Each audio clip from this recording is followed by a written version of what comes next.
litru. Għalaw il-chicken fil-studio. Tfa nofs litru jek trid. Imma għalaw il-chicken. Ħafna.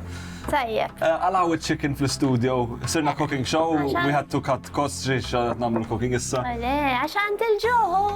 All right. Għax tajjeb wara x-show. Yes. Xaġa ta' Waqt il-programm. Għax ma d-dix xumbat not imur id-dar għasu Le, jena l-aqwa li jattamela liga. Għamil it-trit. Għetna millek, inti għettajli li hot sauce tħobbu, għax l-lum għet nżomma t-tema, u koll. Tema ħam kelma fuq il-hot sauce is differenti ta' d-dinja. No, naqra program hot l-lum. Fuq il-sajf. U fem, yes, u koll, Għara, fuq il-menu tal-lum propja għanna suġġett pjuttost serju. Self-objectification, ġifiri il-lum isbuħija saret xi ħaġa importanti u qed intuha ħafna importanza sepp minn qatt qabel iva. U daħseb li dan evolva minħabba l-internet u l-medja soċjali. Affettwa żgur, ngħidu hekk. Affettwa żgur. U l-mistoqsija hija qegħdin insiru iktar qisna aħna bħala oġġetti kind of thing, qisna qed nitilfu l-umanità kważi tagħna kind of thing, taf kif? Fil-fatt ħan il-taqaw esperta fuq dan il-suġġett għat tgħidilna iktar fuq hekk. U ħan il-taqaw bħal ma' Rachel Take li huwa video li għamilna fil-fatt is-sena l-oħra li ħad tkellimna wkoll fuq dan is-suġġett. Però qabel jiena ħnitfa' da. Oh yes. Ħanitfa' Eżatt, għamilli għana għad chicken. Ent għamil dak għan sajru, għax taf kem titef. Not fajdejk! Mela! Għadni kif. U jasama sa il-sħan għandu joqtol kollox. Eżatt, kull. Eżatt, kos. Għanitfa il-chicken. Oh yes. 1, 2, 3, 4, 5, 6, 7. Tajjeb. Setta li għu dik, tajjeb? Tajjeb, actually. Mandiġ problemi nikol miħak, mela. Burbera tajjeb. Yes, indeed. Chicken. Tejġitek. Tajjeb, sadattant għamur naħseb naqra idi. Għamurru riklami. 60 sekonda biss. Pawza qasira.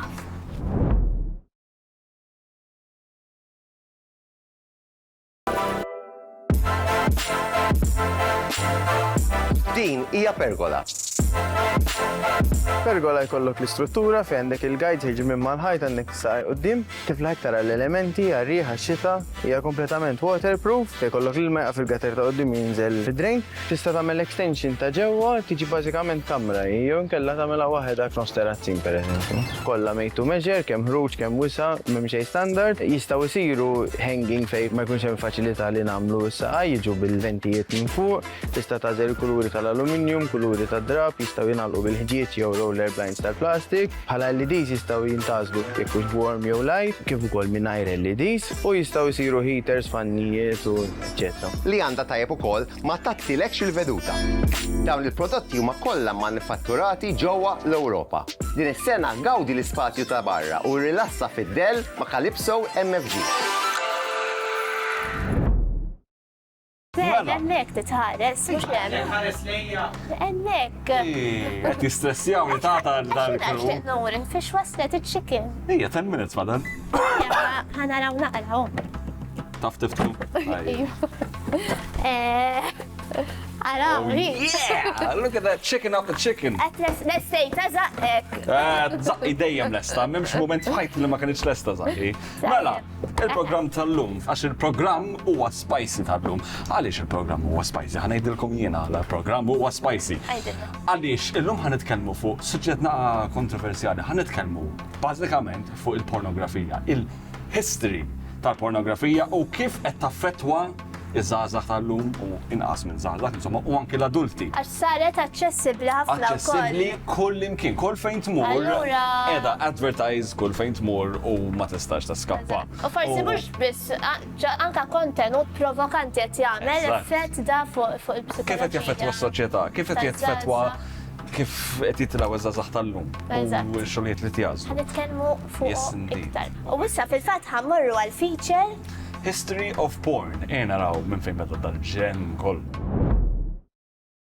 Waqt il-Covid u l-lockdowns kollha li kellna, kulħadd sab ruħu d-dar, m'għandhomx jagħmlu. U waqt dan kollu, tip ta' kontenut partikolari fuq l-internet sploda, il-pornografija. Kontu tafu li ġewwa Malta l-pornografija kienet illegali sal-aħħar tal-2016, is-suġġett però jibqa' sensittiv sal-lum. Min fejn beda dan kollu? Nistgħu nsibu rappreżentazzjoni erotika mill-antikità fiċ-ċiviltà Mesopotamjana, Eġizzjana u Rumana. Imbagħad fil-Medju Evu fl-Ewropa minħabba l-Puritanizmu insibu ħafna inqas minnu.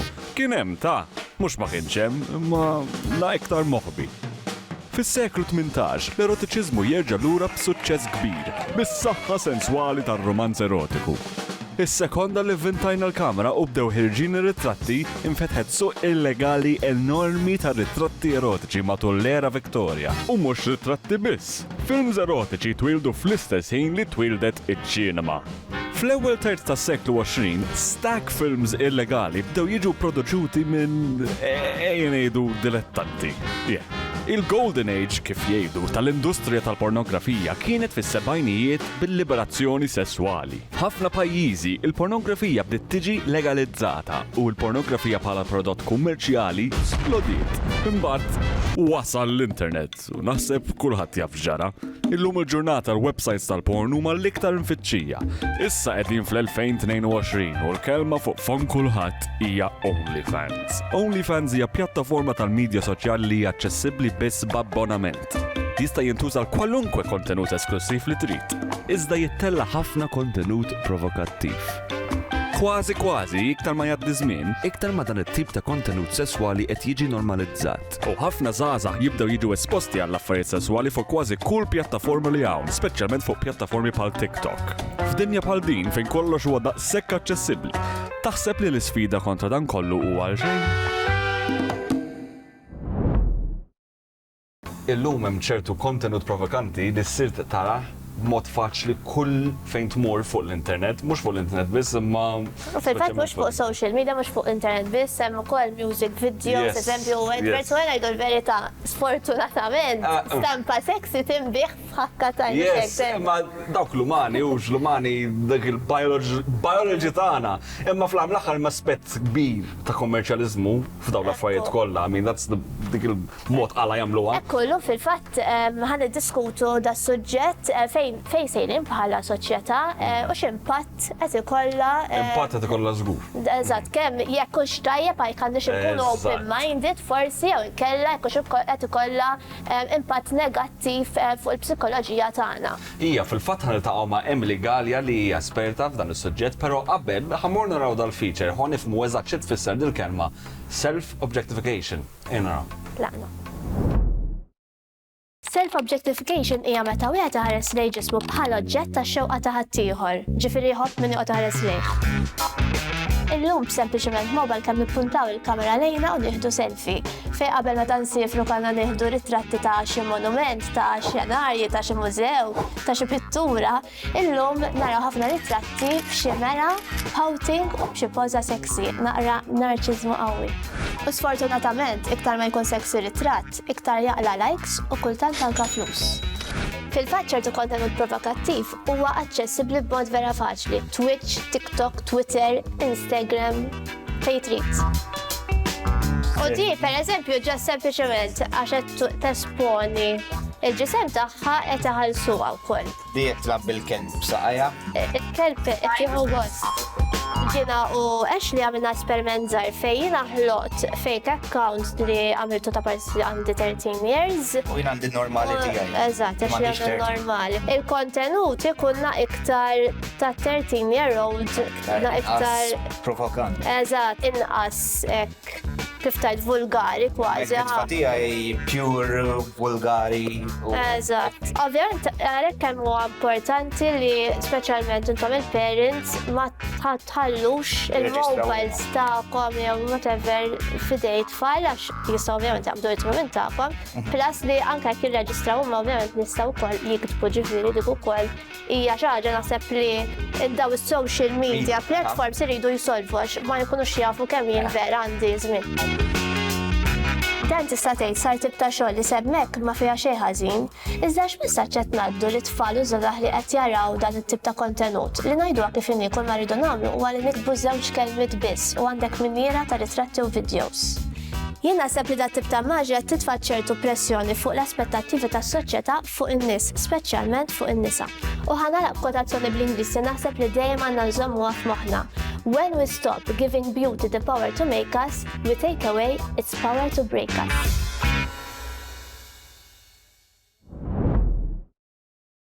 Wara r-reklami ħaniltaqgħu ma' Emily Gallia li ħadd tispjegalna eżatt x'effett qed ikollu dan fuq iż-żgħażagħ tagħna, però dan kollu wara l-break. Dal-waqt fuq gadgets. Sajfijat maħna u obviously kullħat jikxef, jippoza, jippantja. U xie tratti l-emmolaw fuq social media ma titfax, imma taqblu li titfa naqrax tratti provokanti fej jistajjarom kullħat, ejja nkellmu n-nies u naraw xie jgħidu.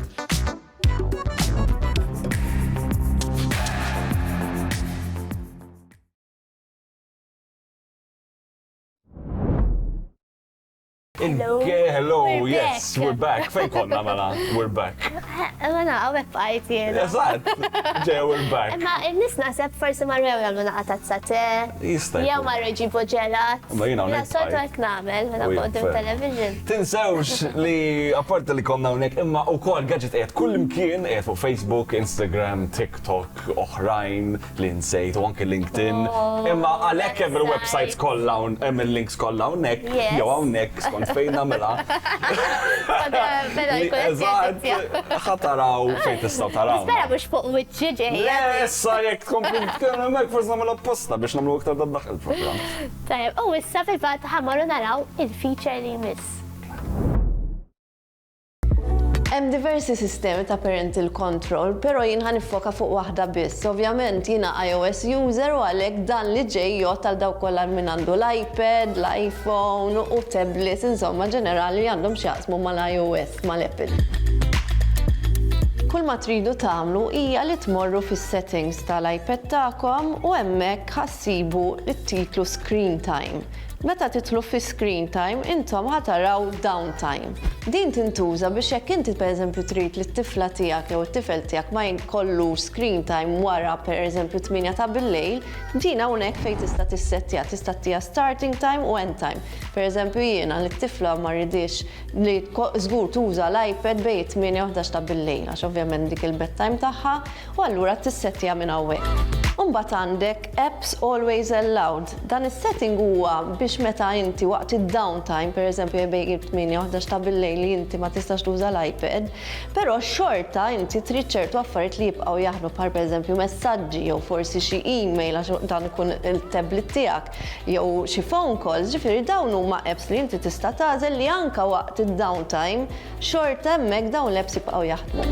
Mbagħad għandek app limits. Din tajba jekk pereżempju intom l-itfal ma tridux taraw YouTube iktar minn sija, pereżempju hawnhekk huwa fejn tissettja dak il-limitu. Pereżempju l-entertainment apps fejn hawnhekk ikollok Netflix, YouTube u hekk u jien ħana niddeċiedi li ma jistgħux jaraw aktar minn satej. Naħseb din ġieli ġratilkom ukoll tagħtu l-mobile jew it-tablet li tfal tagħkom f'daqqa waħda meta jiġu lura taraw xeba apps ġodda influss insomma ta' apps.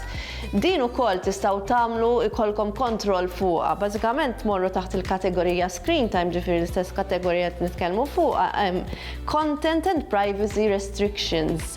U hemmhekk hemm iTunes and App Store Purchases. Hawnhekk tidħol u inti tagħmel is-settings kif trid. Pereżempju, jekk tajt installing apps, inti tgħidlu don't allow. Jekk pereżempju deleting apps, għax forsi għandkom xi apps importanti għalikom u jiddelitjawhom tgħidlu don't allow. In-app purchases, għax din ukoll xi ħaġa li tfal ikunu qed jilagħbu f'daqqa waħda jitlalhom isma' you want to purchase an extra bonus pereżempju or an extra life u jibdew dik ukoll tistgħu tagħmluha diżellaw. Password importanti wkoll. Dan is-setting tistgħu tagħmlu password, ovvjament tagħmluhiex quddiem it-tfal tagħkom għax huma tafu kemm huma cunning u f'sekonda jidħlu kollox u jsibu tarf ta' kollox. Xi ħaġa oħra pereżempju wkoll fl-Always Allowed hija li intom tistgħu tagħżlu ċertu apps li żgur ma triduhomx jarawhom. Pereżempju ma triduhomx qatt li iffittxu pereżempju fuq il-Google jew inkella fuq Safari, allura intom kemm tmorru f'dan is-setting u tafsu remove ta' dik l-app li intom ma triduhomx jiżgħu.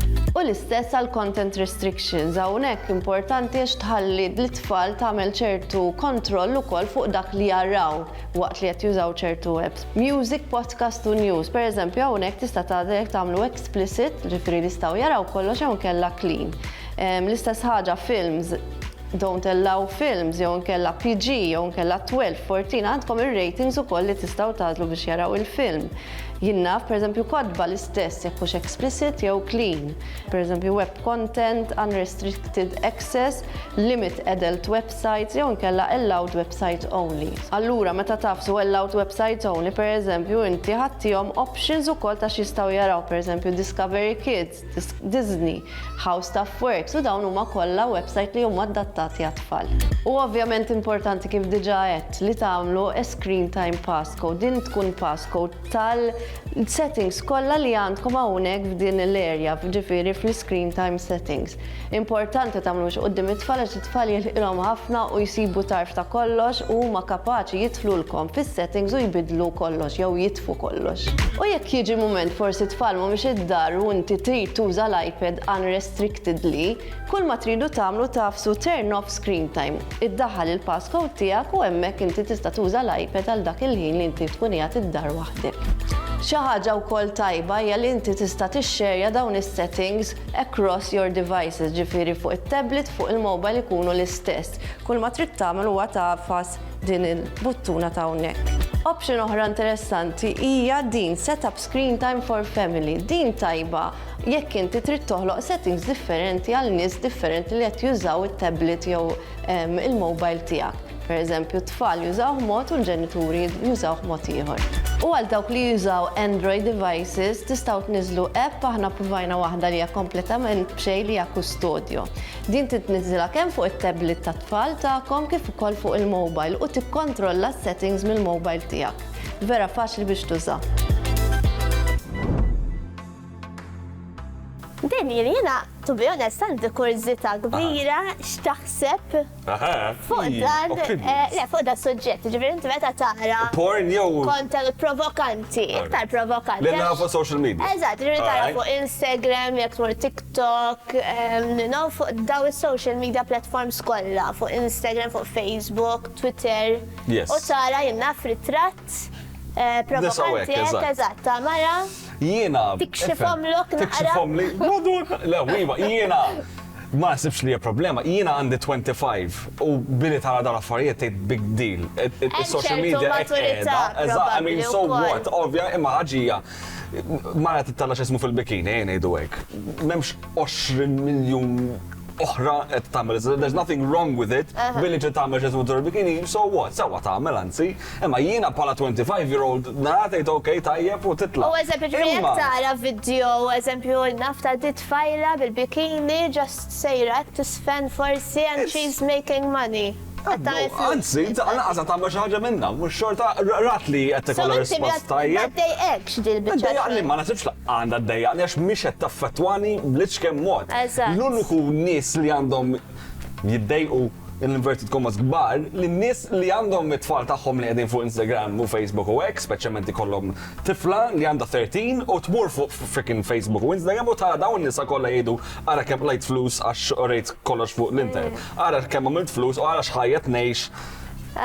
It's all misleading, meta jkun fuq social media tara xi ħadd fuq il-jott, ma tafx xi il-jott tiegħu, imma jibni jew tibni l-Instagram page tagħha li għandha dil-ħajja sabiħa u l-affarijiet provokanti għalija l-istess ħaġa.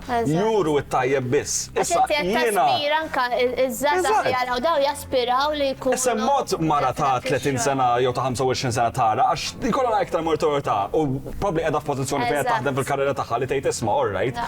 Nista' nagħmel flus minn fuqha, imma I'll go about it a certain way. Li kollok 25-30 u tibda tamela is a big difference milli kollok 14 u ġandek il-pjanijiet biex tiftaħ OnlyFans. Li fil-fatt Big, inti big tafu difference. kol daw il-tifajliet jew anka tibda forsi tara, tista' tmur ta' kull ma trid. 14 sena.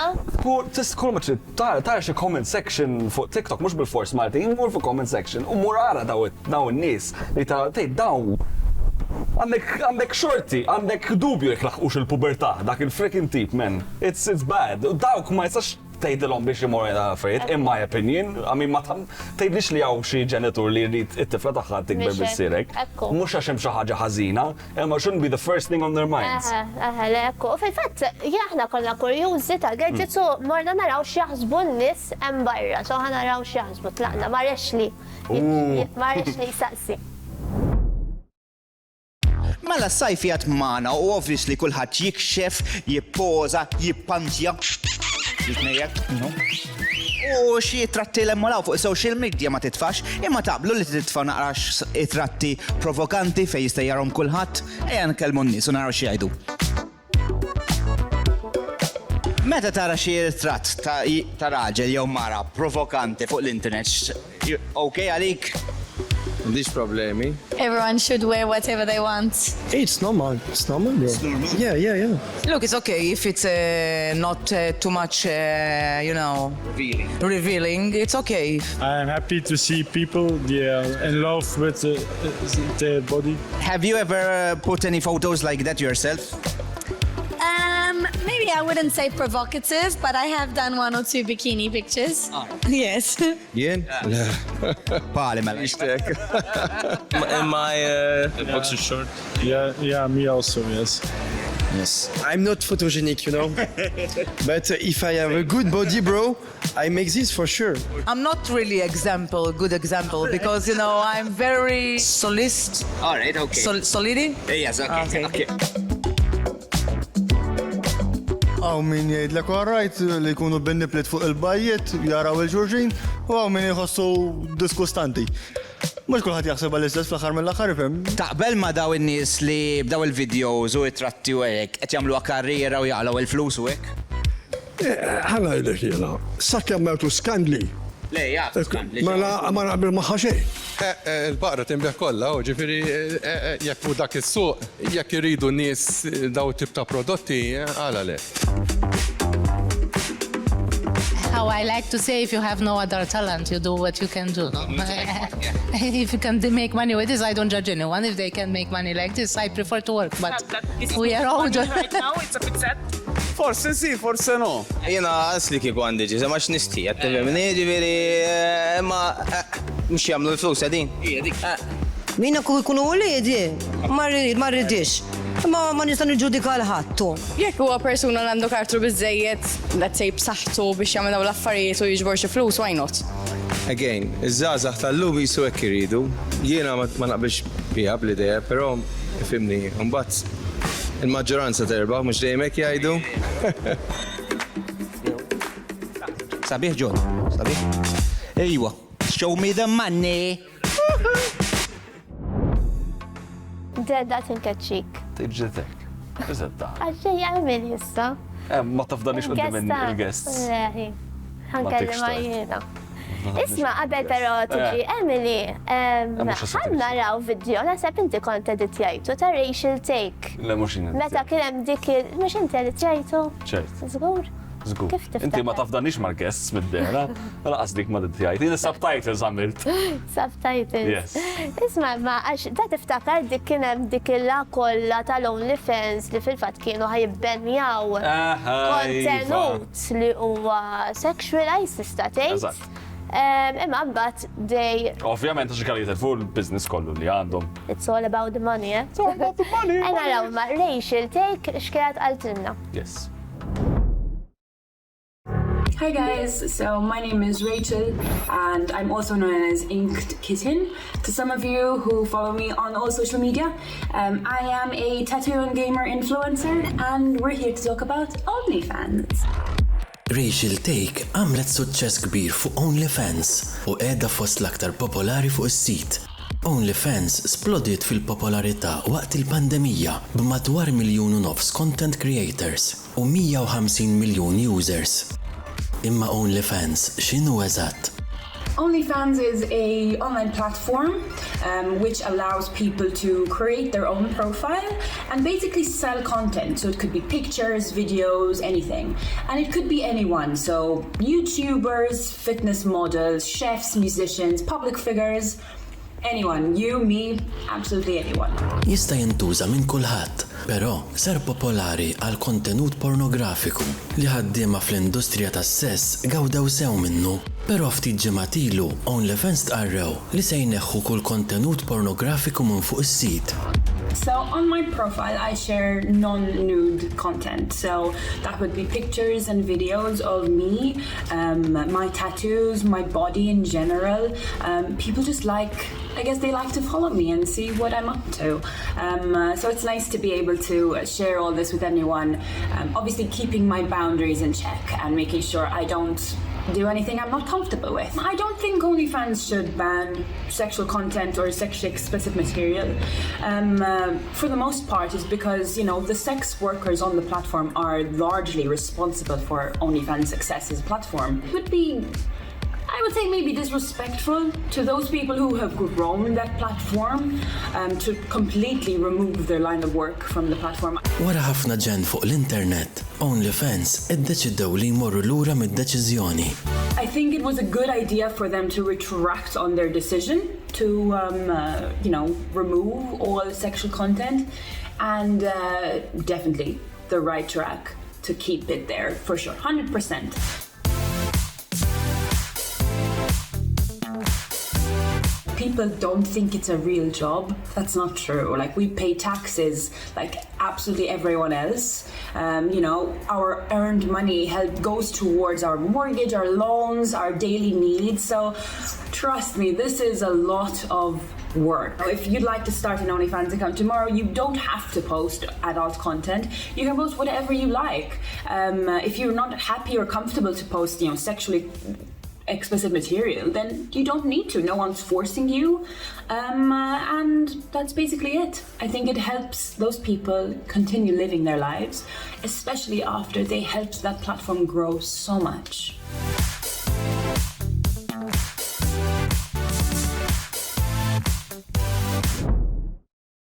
Mija għandi l-Emily Gallia li hija fil-fatt il-President tal-YPB, Young Progressive Beings, fil-fatt hija organizzazzjoni femminista, ukoll hija studenta fil-Masters Gender Society and Culture.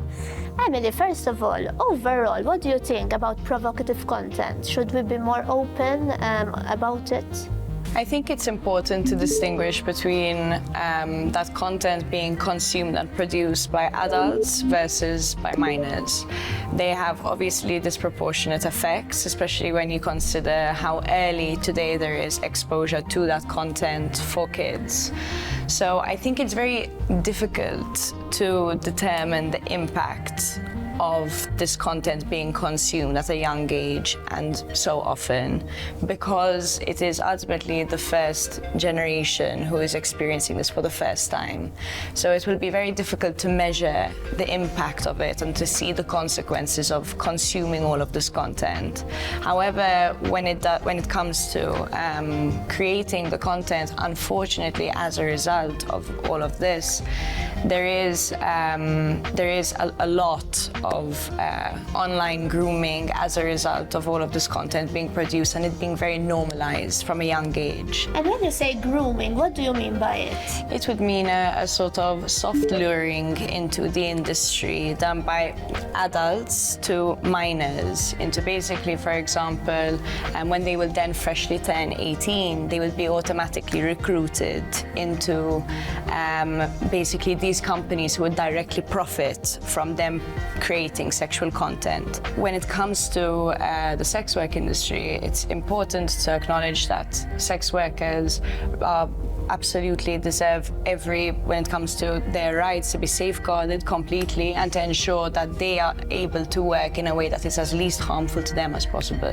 However, that being said, it also needs to be acknowledged that this industry should not be glamorized to minors. That is then where there is an issue. Yes. Because when you are portraying an industry that unfortunately is a dangerous one to minors in a way that it's absolutely harmless. As with any dangerous industry, mind you, I think it should be noted that any industry that requires you to in some way make your body into a commodity, and there are multiple, not just the sex work industry, is ultimately exploitative and should not be glamorized to minors. Self-objectification is when one perceives his or her own body as an object of others' desires. We are seeing an increase in teenagers and young people putting more emphasis and putting a price on their body and their overall image. What are the implications of this on society? When it comes to sexual objectification, that is as old as patriarchy. It is an ancient concept. Okay. The difference now is that, and also when it comes to putting a price on it, again, sex work has existed for centuries. I mean, a long time. Yeah. So what you're seeing today is more of women ultimately, and there is a gender dynamic, and I say women here not lightly because gender dynamics play a large role in objectification. Yes. Women generally are now being able to, and not in all cases because there are still a lot of cases, as I said before, of women being exploited by these companies. However, there are also cases of women taking their benefits from their body basically into their own hands as opposed to someone else's. Exactly. So that allows them to be more in control of how they are ultimately commodifying. Exactly. However, you can sexualize yourself, but it is very difficult to objectify yourself. So let's take, for example, if you are a woman who is an athlete and you pose for a magazine cover which is in a very sexual fashion, and in the same way a man does the same thing. The difference between the man and the woman and how they are perceived would be that the man ultimately would still be considered as a multifaceted human being. He can still be sexual, but he can also be an athlete. Whereas the woman is reduced to the sexual being. This is the difference. He can retain both. He can be sexual and he can be an athlete and he can be something else. But she will remain an object. This is why when it comes to objectification, it's so rooted in patriarchy, but also rooted in gender dynamics and how we perceive one another. And explicit content, this is the issue with it. So while it might be individually empowering, and in a utopian society, it would be something that would have no consequences. Unfortunately, due to gender dynamics and cultural norms, there are different consequences. And this, unfortunately, does hinge on the media that we consume and the effects that it has on younger people within the cultural context. There's also a fine line when speaking of provocative content, because there's the artistic type and then there's the purely adult content. How can one distinguish between the two? Okay, I think it's important to distinguish between sexualization and hypersexualization. So when someone sexualizes themselves, that is something with intent. It is on purpose that they are portraying something of a sexual nature with regard to their body. However, hypersexualization is attributing sexual character to something that is not being portrayed sexually. So for example, a woman's naked body, let's say in a painting or in a photograph, or that is in an artistic sense. However, when you look at platforms like Instagram, for example, Facebook, the amount of censorship that there is on women's bodies, and that is disproportionate. Like, say, for example, the movement of Free the Nipple. They are taking something that is not inherently sexual and sexualizing it by censoring it. So that makes it very difficult to distinguish between, when it comes to a woman's body, to distinguish between what is sexual and what is ultimately not sexual, because, as I've said, inherently it is not. However, the way we've pushed forward this narrative on how we view women's bodies contradicts that. Yes. And is there anything that can be done? There are many levels, right, of this issue. And this is why, with the existence being so nuanced, you cannot simply focus on one issue and expect to solve it. When it comes to equity, achieving equity, it has to be done in a very holistic way, in a systemic way, because it's much deeper than the surface level hypersexualization of women. You're looking at an issue that delves into and goes back centuries, and undoing that means cultural reform. Undoing that means deep systemic change, and that comes down to not just social reform, but even literally political reform on a again, systemic level, you know. Thank you, Emily. This was a very interesting discussion. U issa ħammorru naraw it-top 5 TikTok videos of the week. I don't know why. Without you, it's hard to survive. 'Cause every time we touch, I get this feeling. And every time we kiss, I swear I can fly. Yeah, you feel my heartbeat fast. I want this to last. I need you by my side. Like thing get so weird and hit so right. Let me put this big boy in your life. That's right. I want your body, need your body. Long as you got me, you won't need. Da, fista tajjeb jew.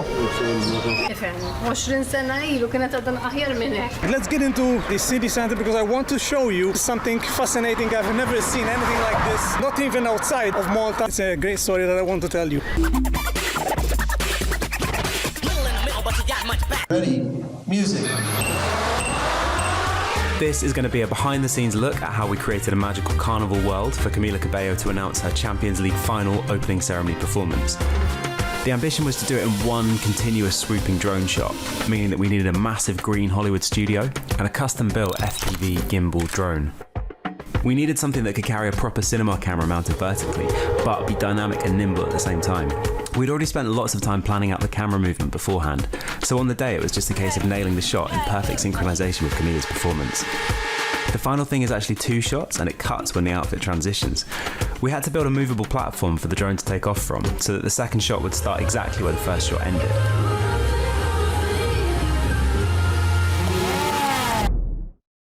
Five, 4, 3, 2, 1. Happy new chicken. Let's go do this.